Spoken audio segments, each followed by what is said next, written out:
신령한 예배가 숨쉬는 교회, 주님이 주인 되시는 교회. 사랑하는 서명교회 성도 여러분, 안녕하십니까? 오늘은 2026년 3월 3일 화요일입니다. 3월의 첫 화요 기도회를 맞이하게 되었는데요. 한 주간 뉴스를 통해 들려오는 미국과 이란 사이의 전쟁 소식과 불안한 국제 정세 속에서 참으로 마음이 어지러웠던 것 같습니다. 오늘 이 저녁 저희는 세상이 줄 수 없는 평안을 주시는 그분 앞에 모였습니다. 중동의 고조되는 위기 속에서 우리는 한 명의 그리스도인으로서 우리는 누구이며 지금 우리는 무엇을 해야 하는 사람들인가 라는 질문을 던져보게 됩니다. 지금 이 시간 반석 되신 주님을 바라보며 모든 문제의 해결자 되시는 주님께 간절히 기도하며 참 평안과 새 힘을 얻게 되시기를 간절히 소망합니다. 함께하는 즐거움이라는 제목으로 하나님의 말씀을 증거하도록 하겠습니다. 성경 본문은 사도행전 14장 1절에서 7절에 있는 말씀입니다. 제가 봉독하도록 하겠습니다. 이에 이고니온에서 두 사도가 함께 유대인의 회당에 들어가 말하니 유대와 헬라의 허다한 무리가 믿더라.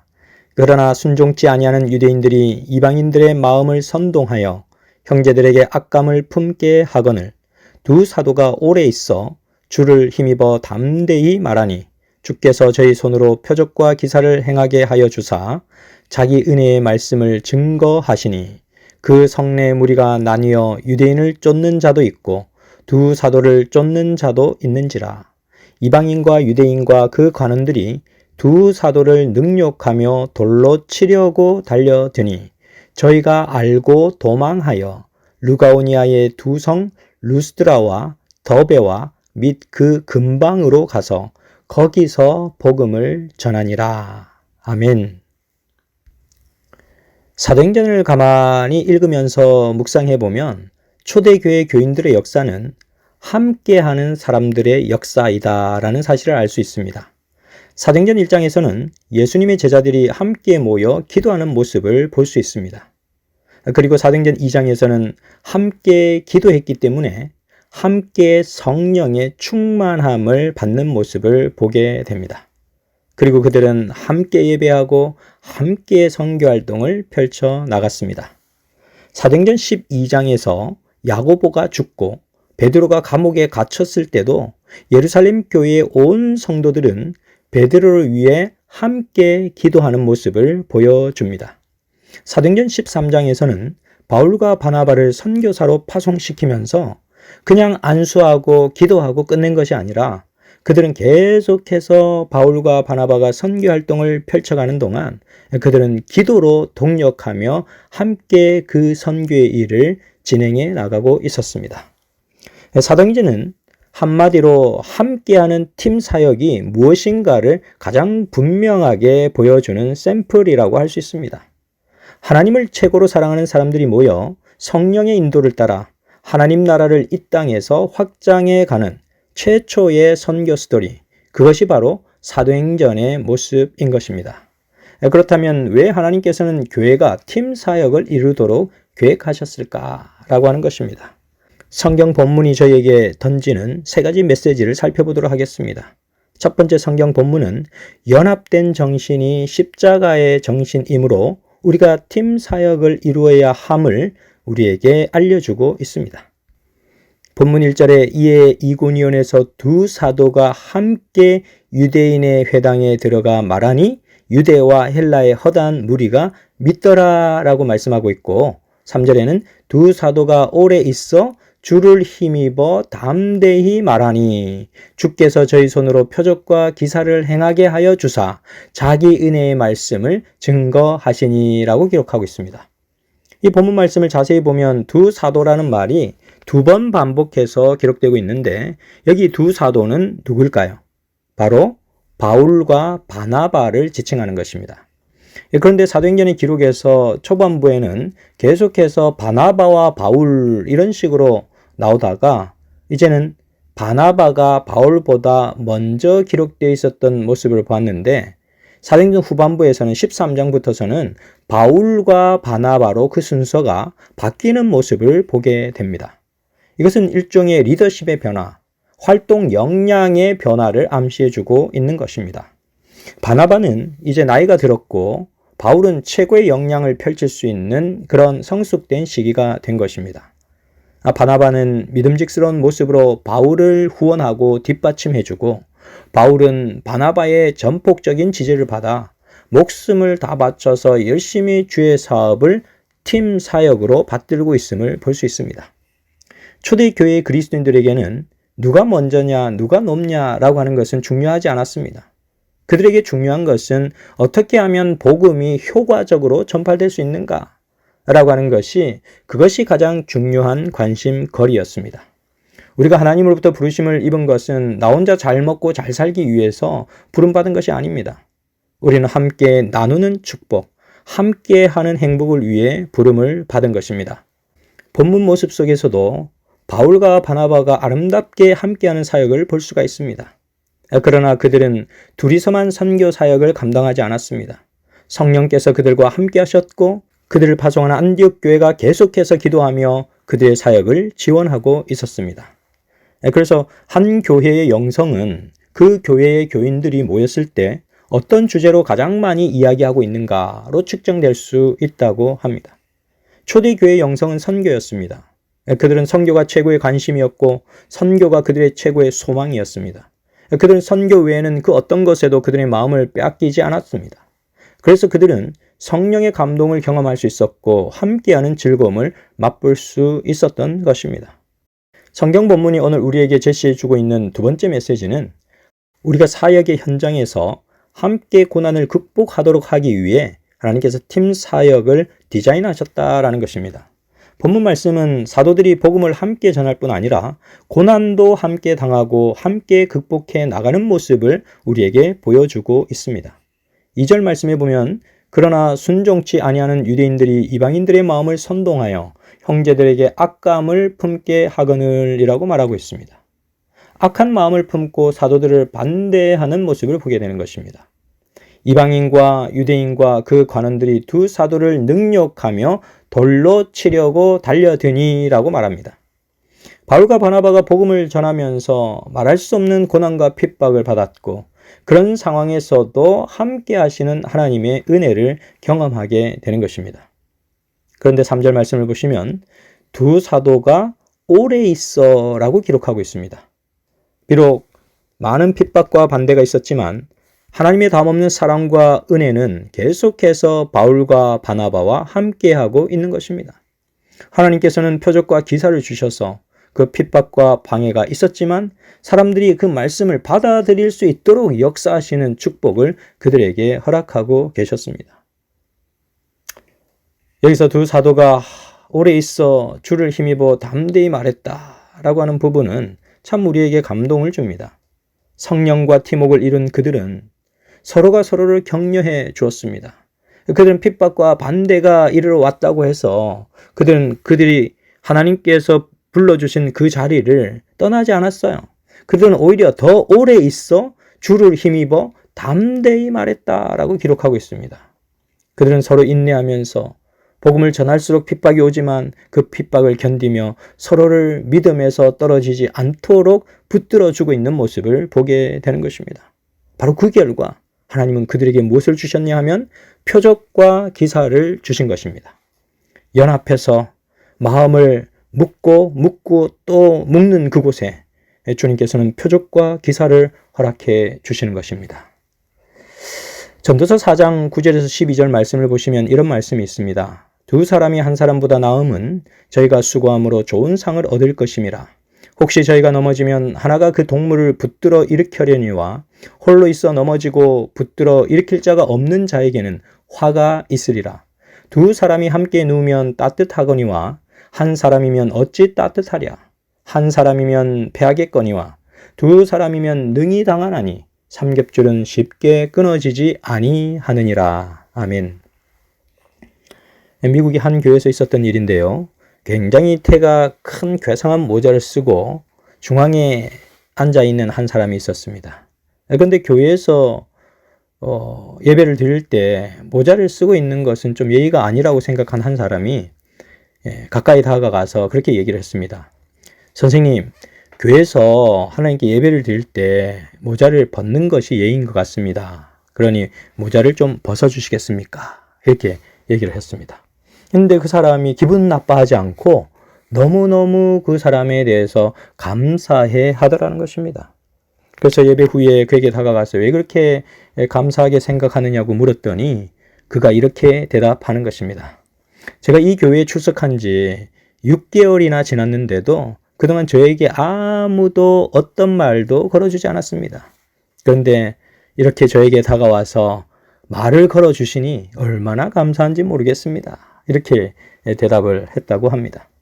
참으로 안타까운 일이 아닐 수 없는 것입니다. 얼마나 사람들의 관심이 없었으면 6개월 동안 자기가 모자를 쓰고 예배를 드렸는데 그 모자를 벗어달라고 하는 그런 말을 건넨 사람에 대해서 감사의 마음을 표현하게 되었을까라고 하는 것입니다. 또한 영국의 한 교회에 있었던 일인데요. 시골에 살던 두 젊은이가 도시로 이사를 와서 교회에 출석하기 시작했는데 1년 가까이 교회에 출석을 했는데 아무도 아는 척을 하지 않았다고 합니다. 그래서 두 젊은이는 서로 말하기를 다음 주에는 우리가 결판을 내자. 그런데 두 사람의 결심은 서로 달랐습니다. 한 사람은 어떻게 결심을 했느냐 하면 다음 주에 나에게 말을 걸어오는 사람이 아무도 없으면 난 그 교회는 이제 그만 다녀야 되겠다. 이런 결심을 했고요. 다른 한 사람은 다음 주에도 나에게 말을 걸어오는 사람이 없다면 이제는 내가 먼저 다가가서 말을 걸어봐야 되겠다. 라고 결심을 한 것입니다. 정말 한 젊은이는 다음 주에도 자기에게 아무도 말을 걸어오지 않았기 때문에 그는 교회에 다니는 것을 그만두었습니다.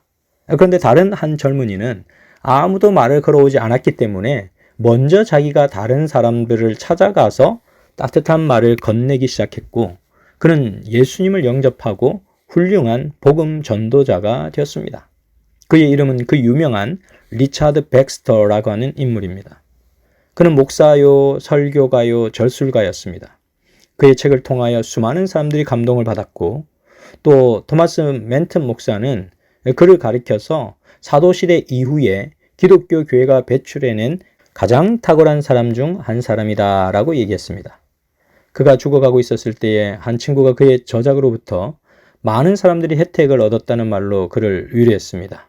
그러자 그는 대답하기를 나는 단지 하나님의 손에 쥐어진 펜에 불과했는데 펜이 무슨 칭송을 받을 만한 그런 존재가 될 수 있겠는가 라고 얘기했다고 합니다. 오늘 성경 본문 메시지가 던져주고 있는 세 번째 메시지는 하나님께서는 우리에게 함께 기뻐하라고 우리에게 팀 사역을 요청하셨습니다. 6절 말씀을 보시면 저희가 알고 도망하여 루가오니아의 두 성 루스드라와 더베와 및 그 근방으로 가서 거기서 복음을 전하니라 라고 말씀하고 있습니다. 결국 바울과 바나바는 다른 곳으로 장소를 옮겨서 복음을 전하게 됩니다. 그들은 그곳에서 견딜 수 있을 만한 한계에 다다르기까지 포기하지 않고 주님의 사업을 충성되게 받들었던 것을 확인하게 되는 것입니다. 때로는 우리가 하나님의 사업을 하다 보면 열심히 최선을 다했는데도 결실이 잘 안 나올 수도 있고 또 열심히 교회 일을 했는데 오히려 오해를 받고 마음의 상처를 받는 경우도 있습니다. 내가 이렇게 욕을 얻어 먹으면서까지 이 일을 해야 하나? 라는 생각을 갖게 되기도 합니다. 그러나 하나님의 일을 하면서 이 정도의 생각을 해보지 않은 사람이면 아직 덜 헌신한 것입니다. 열심히 봉사하다 보면 우리는 이런 경험, 저런 경험, 아픈 경험, 쓰라린 경험, 오해의 경험, 이 모든 것들을 경험하게 됩니다. 그러나 마태복음 5장 11절 말씀에는 이렇게 말씀을 하고 있습니다. 나를 인하여 너희를 욕하고 핍박하고 거짓으로 너희를 거스려 모든 악한 말을 할 때에는 너희에게 복이 있나니 기뻐하고 즐거워하라. 하늘에서 너희의 상이 큼이라. 너희 전에 있던 선지자들을 이같이 핍박하였느니라. 또한 고린도후서 12장 10절 말씀에 그러므로 내가 그리스도를 위하여 약한 것들과 능욕과 궁핍과 핍박과 곤란을 기뻐하노니 이는 내가 약할 그때에 곧 강함이니라 라고 말씀하고 있습니다. 사도행전 13장에서도 바울과 바나바는 유대 지도자들로부터 반대와 비난을 받았습니다. 사도행전 13장 45절에 유대인들이 이 무리를 보고 시기가 가득하여 바울의 말한 것을 변박하고 라고 얘기했었습니다. 그러나 그렇게 시기와 질투와 모함과 미움을 받으면서도 그들은 기뻐했습니다. 정말 행복해했습니다. 사도행전 13장 52절 말씀을 보시면 제자들은 기쁨과 성령이 충만하니라 라고 기록하고 있습니다. 이 세상에서 제일 강한 사람이 어떤 사람인지 아십니까? 이 세상에서 제일 강한 사람은 웃고 있는 사람입니다. 여러분, 그런 얘기 들어보셨습니까? 깡패가 아무리 주먹으로 사람들 쥐패도 비실비실 웃는 사람한테는 두 손 두 발을 다 든다고 합니다. 아무리 때렸는데도 계속 웃는 사람은 두 손 두 발을 다 드는 것이죠. 어떤 학자가 로마의 카타콤의 한 동굴벽에 새겨진 글자를 해석해서 발표했는데 핍박받는 초기 그리스도인들이 그 깜깜한 카타콤 동굴에 이런 글을 새겨놓았다고 합니다. 사랑했던 당신들 때문에 나는 63세까지 살 수 있었소. 세상에서 누릴 수 있는 모든 특권을 포기하고 동굴 속에 숨어 살던 그 믿음의 공동체 사람들 가운데 한 사람이 위험한 고비와 고비를 다 지나고 63세까지 살아서 그리스도의 복음을 전할 수 있었던 것에 너무나 감사하여서 그가 죽기 전에 동굴 벽에다 그렇게 새겨 놓은 것입니다. 우리에게 어떠한 고난과 핍박이 있다 할지라도 우리와 함께하는 믿음의 동력자들과 성령 하나님께서 여러분들과 함께하고 계심을 인하여 감사하게 되시기를 간절히 바랍니다. 우리가 이 땅에 잠시 소풍 왔다가 가는 것처럼 우리의 인생을 짧은 인생으로 생각하면서 우리가 마지막 인사를 주고 받을 때 당신 때문에 참 행복했어. 여러분들 때문에 너무너무 기쁘고 즐거웠습니다. 그런 말을 주고받고 우리가 이 세상의 소풍의 일들을 끝낼 수 있다면 얼마나 좋을까라는 생각을 하게 됩니다. 사랑하는 서명교회 성도 여러분, 함께 교제하고 함께 돌아보며 함께 격려하고 함께 기도하며 하늘을 소망하도록 하기 위해 하나님께서는 서면교회라고 하는 사랑의 공동체를 주신 것입니다. 그러므로 사랑하는 서면교회 성도 여러분, 집사님 힘을 내셔야지요. 땡땡땡 자매님 실망하지 마세요. 하나님께서 그 고난과 역경을 바꾸어 주실 것입니다. 하나님께서 축복해 주실 것입니다. 라고 말하며 서로 응원하고 기뻐하며 주님의 뜻을 함께 이루어가는 그런 여러분과 제가 되시기를 간절히 바라면서 오늘 말씀을 줄이도록 하겠습니다. 사랑의 아버지 하나님, 오늘 주님의 사랑으로 인하여 우리가 기도의 자리에 모여 하나님의 말씀을 듣고 함께 기도할 수 있는 귀한 시간을 주셨으니 감사를 드립니다. 아버지 하나님, 오늘 이 시간 우리 김동훈 집사님과 정금자 집사님, 김호준 형제를 위하여 간절히 기도드리오니 아버지 하나님, 그 가정이 하나님의 무한한 축복을 허락해 주시고 그들이 기도하며 구하는 것이 하나님의 뜻 안에서 이루어질 수 있도록 인도하여 주옵소서. 아버지 하나님, 또한 주의 사랑하는 아들 김성남 형제님을 위하여 간절히 기도드리오니 아버지, 우리 김성남 형제님과 함께하여 주시고 옥금현 집사님께서 사랑하는 큰아들을 위하여 드리는 그 간절한 기도가 하늘의 응답을 얻을 수 있도록 인도하여 주옵소서. 아버지 하나님, 또한 정미화 집사님께서 사랑하는 아들의 구원을 위하여 간절히 기도를 드리고 있사오니 아버지 하나님, 정미화 집사님의 기도가 하늘에 닿을 수 있도록 인도하여 주시고 또한 그 아들이 정말로 하나님을 사랑하는 마음으로 하나님께 나와 예배하고 하나님께 믿음을 드릴 수 있도록 인도하여 주옵소서. 주의 사랑과 은혜가 오늘 우리와 함께하여 주셨음을 인하여 감사하고 우리를 진정으로 사랑해 주시는 우리 구주 예수님 이름으로 기도드렸습니다. 아멘. 사랑의 불꽃이 활짝 피어나 날마다 사랑에 빠지는